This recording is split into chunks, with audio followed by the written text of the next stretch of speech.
Today we talk about the skeletal system. The advantage of using a flipped lecture is that you can stop the tape, record some notes, or replay things to make more sense. Some of this should be a review, and we'll tie some of those concepts to a few specific disorders. To begin with, we need to think of the bones and the skeletal system as a dynamic, changing system. It's easy to think of bones like solid plastic, and that's not true of the changes that they're constantly undergoing. Bone tissue is constantly destroyed and rebuilt as calcium ions are taken out of the bones for the body's use or deposited when they're in excess. As you've read, there are two basic types of bone tissue. Compact bone is homogeneous, which means it's kind of the same throughout. We looked at this when we looked at tissues a few weeks ago, and we noticed that they were in concentric circles, or osteons. The spongy bone has a much different look to it. It's basically a bunch of needle-like pieces of bones that are kind of haphazardly connected to one another, but the key feature is some open space. Here's a picture of an adult long bone and some features that you'll recognize: the compact bone on the outside, the medullary cavity, which in this case would be filled with yellow marrow. The yellow is indicative of fat being stored there. And then we see the spongy bone and the small little open spaces on this end.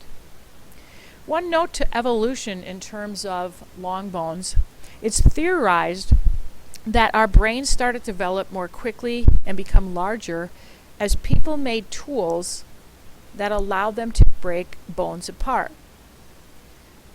If they ate the yellow marrow that was inside of it, that contained a lot of fat, which is necessary for brain development, and a lot of additional calories.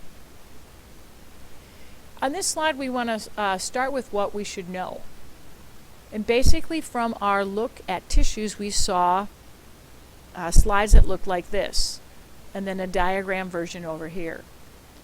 So the osteon or haversian system is the fundamental unit in compact bone. And each of those little, again, osteons or haversian systems consists of a canal in the middle, either the central canal or the haversian canal. And those spaces allow blood vessels, nerves, and waste material to move throughout the bone. And then surrounding that central canal, we have the individual bone cells or osteocytes. And then they're connected to each other and eventually to the central canal by the canaliculi. And these are these tiny little openings within the hard structure of the bone, which would allow material to diffuse in and out. If we look at this picture, it's kind of the same thing. We looked at both a cross section of the osteons as well as a longitudinal section when we looked at our tissue slides. Looking in the detail here then, the osteocyte is one individual bone cell. It sits in a space called a lacuna, and then again they're connected to each other and eventually to this central canal by the canaliculi. Two other words that we see here: the outside covering on a bone is the periosteum. And we know that peri means around, osteo means bone, so that name makes sense. And then endosteum over here, it is the lining on the inside of the bone around that medullary canal. And endo, again, means within, osteo means bone. If we look further at the detail of this structure, we see that the osteocytes are sort of situated in rings. Of course, this is science, so those rings have to have a name. We're talking about many of them. They're lamella. And if we're talking about a single one, lamellae. And so this is part of the matrix then that surrounds each osteocyte. As we learned when we talked about tissues, the cells around connective tissue have a matrix, which is made of fibers as well as some kind of a substance. And so in this case, the rings are made of the connective tissue fibers that run at different angles, and then the surrounding material is really hard because it has calcium salt dissolved in it. And this is just another picture to try to show you how the bone has extra strength because these fibers don't all run the same direction. This is a specific disorder to look at, an osteogenesis imperfecta. If you digest the words, you can figure out what's wrong. Osteo means bone, genesis means beginning or creation of, and imperfecta would mean not working correctly. So physically, the bones in a person with this disorder do not generate correctly. In layman's terms, this is often called brittle bone disease, and in an emergency room situation, it's sometimes mistaken for child abuse because you will see numerous healed breaks of bone on x-rays that you're taking. Remembering our genetics, it's autosomal dominant, so if one of your parents has the gene, there's a 50-50 chance that their child would then inherit it. And what happens specifically is that this scaffolding that's supposed to be in the collagen, that protein doesn't develop correctly. So without that collagen, there's no place for the calcium molecules that move through the bone to kind of clamp onto or bond to. And therefore the calcium moves through the bone without attaching, and the bones are not going to be very strong because they don't have a lot of calcium deposited in them. So treating this person with additional calcium won't solve the problem. The calcium levels are fine, it's just not deposited correctly in the bone. If we look at this picture of the bone, this again should somewhat be a review for you.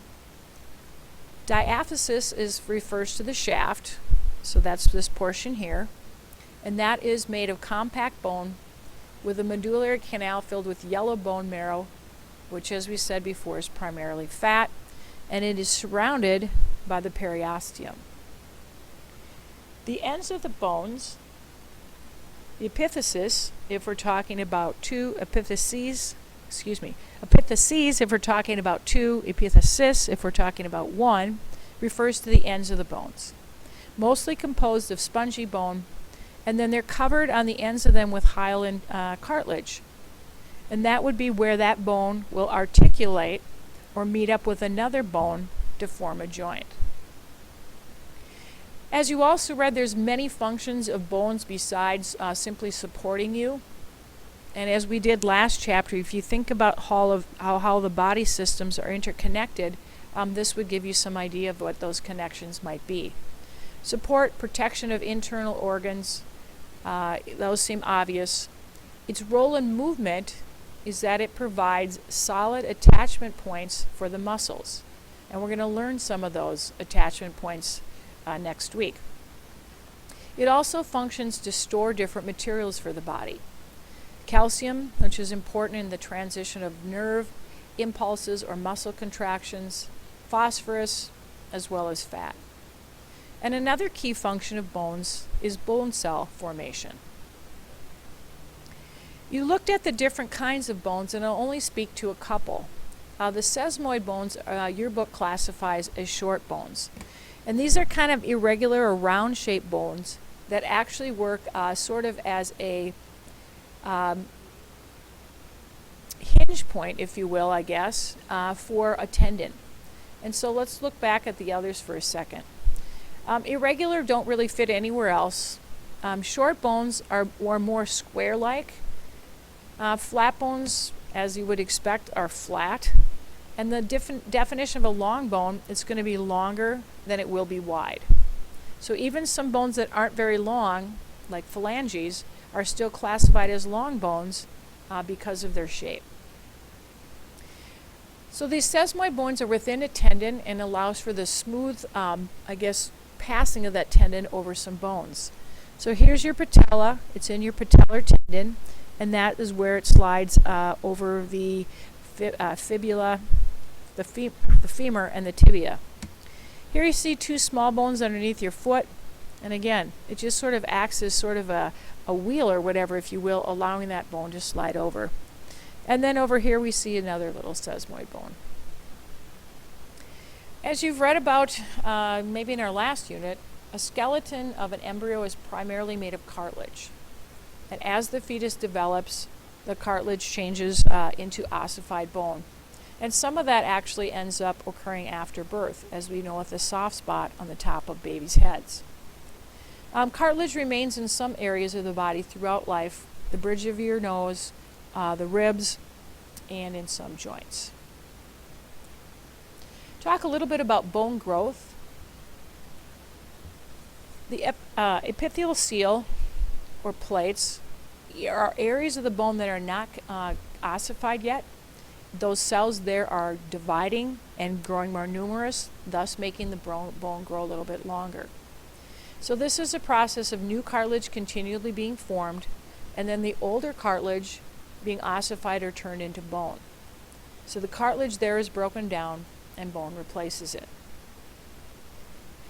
And so this is kind of a picture from your book that's a little bit confusing in terms of what exactly is going on. So at the end here we have the cartilage growing, and then behind it we would have this cartilage being destroyed and the bone replacing it. And the same thing happening here, cartilage growing on the top half of this and being replaced by bone on the bottom. So over time, this top edge would be up here, and behind it the bone would be replacing where the cartilage was before. And that's going to occur not only ends, but the sides of the bones will reshape a bit too as this is going on.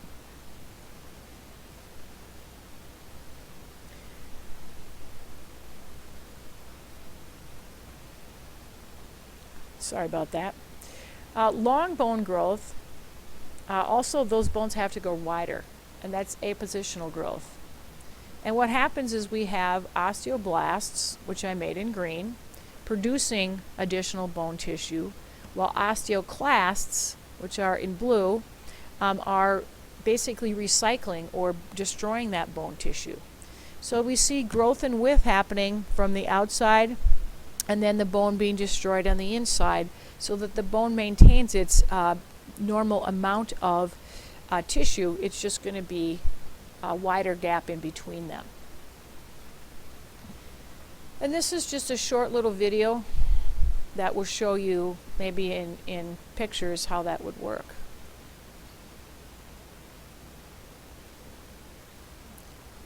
And so you can see the growth happening on one side, and then the cartilage being destroyed in the other, growing faster, destroying. And so that would be the way that we would get longitudinal bone growth.